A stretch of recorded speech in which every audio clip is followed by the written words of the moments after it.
세 번째 부동산 대책이 발표되었습니다. 좌파 정권만 들어서면 집값이 들썩입니다. 좌파 정권만 들어서면 국민의 삶이 두 배로 힘들어집니다. 부동산 가격은 심리가 매우 중요합니다. 좌파 정권은 대책을 발표할 때마다 부동산 가격이 반드시 오를 거라는 확신만 심어주고 있습니다. 이재명 정권이 출범한 지 4개월입니다. 오늘 세 번째 부동산 대책이 발표되었습니다. 사실상 6월 27일, 8월 14일, 9월 7일에 이은 네 번째 대책입니다. 평균적으로 한 달에 한 번꼴입니다. 정책의 횟수도 문제지만 내용은 더 심각합니다. 시장의 메커니즘과 국민의 수요를 전혀 이해하지 못하는 더 센 규제만 반복하고 있습니다. 청년 서민 죽이기 대책입니다. 한마디로 청년 서민 주택 완박 대책입니다. 서울은 일부가 아니라 전역이 규제로 묶였습니다. 경기도 12개 지역은 조정 대상 지역에, 투기 과열 지구에, 토지거래 허가 구역까지 일괄적으로 지정되었습니다. 부동산 시장 안정이 아니라 부동산 시장을 정지시켰습니다. 주택담보 인정 비율을 대폭 줄이고 전세 대출을 DSR에 적용하면서 청년과 서민, 신혼부부와 같은 실수요자들의 내 집 마련의 길이 막혔습니다. 서민의 내 집 마련은 막히고 부자들만을 위한 부동산 시장이 생겨날 것입니다. 여기에 토지의 실거주 의무까지 더해져서 전세 물량은 줄어드는데 전세 수요는 폭증하면서 전세 난민이 대거 양산될 것입니다. 풍선 효과도 피하기 어렵습니다. 규제가 없는 도시 지역으로 자금이 몰리고 결국 전국의 집값을 올리는 역효과로 되돌아올 것입니다.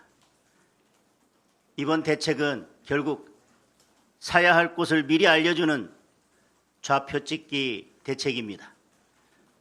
부동산 가격 상승 요인은 크게 공급 부족, 수요 증가, 유동성 확대입니다.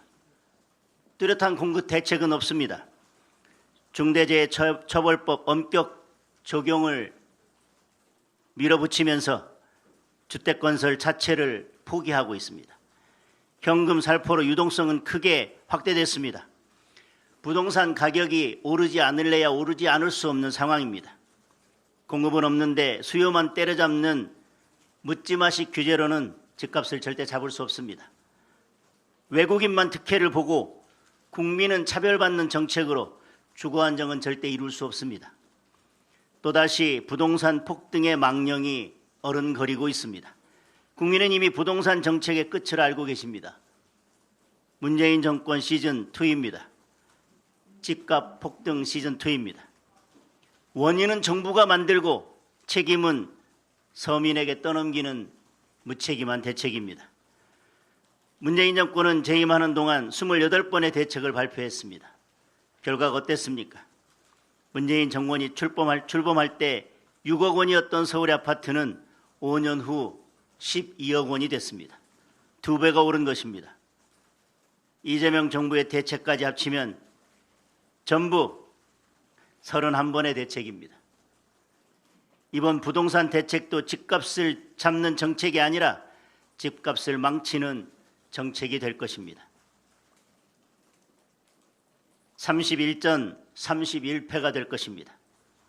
부동산 시장을 경제의 한 축이 아니라 투기와 폭탄 돌리기로 생각하는 좌파 정권의 삐뚤어진 인식이 문제의 핵심입니다. 좋은 집에 살고 싶은 국민의 꿈이 왜 투기입니까? 내 집 마련을 위한 서민의 노력이 왜 비난받아야 합니까?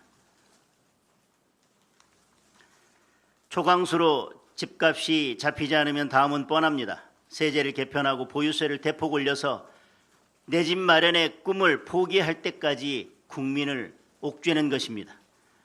다음 대책이 무엇이든 결과는 똑같습니다. 이제 집 한 칸 마련하는 것조차 힘겨운 현실입니다. 집값 폭등과 주거 불안정에 피눈물을 흘리는 피눈물을 흘리는 것은 결국 청년과 서민입니다.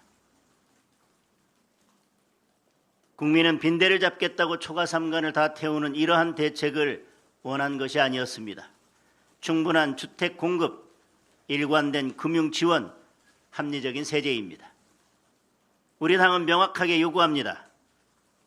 반시장적 주택 정책이 아니라 시장 친화적 주택 정책으로 전환해야 합니다. 부동산 시장의 안정을 가져올 수 있는 근본적인 대책은 민간 중심의 주택 공급 확대입니다.